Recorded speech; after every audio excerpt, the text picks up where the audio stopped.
everyone. Today I am going to show you how does the scramjet engine work.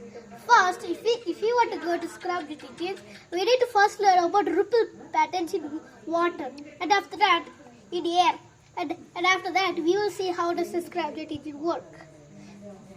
First, if you think if a boy throws a tennis ball and throws it in the water, it makes some ripple patterns.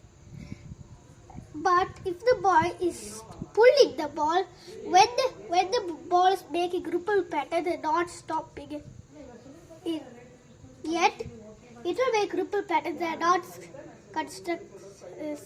But if you make this in the air, it's not visible. But when the ripple patterns are traveling at the speed of sound, when the airplane is traveling slower than the speed of sound, very slower than the speed of sound.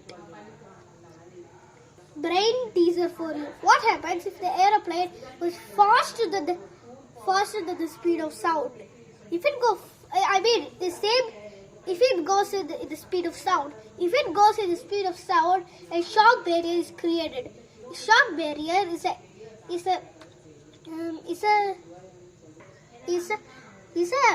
a wall that created if the airplane is traveling at sonic speeds. But what happens if it travels even faster than sonic speeds?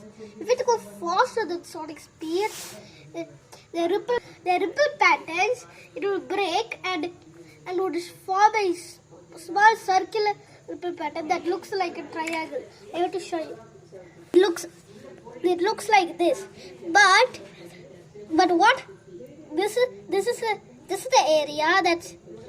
If the airplane, I got to teach you how does this happen. When the airplane is going here in this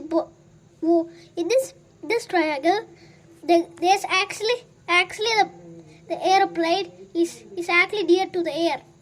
If it's near to the air has information to move away. But in the outside of everywhere where air is not closer or point, it has no information what is going on. So the air won't move and will create a shock barrier. There is created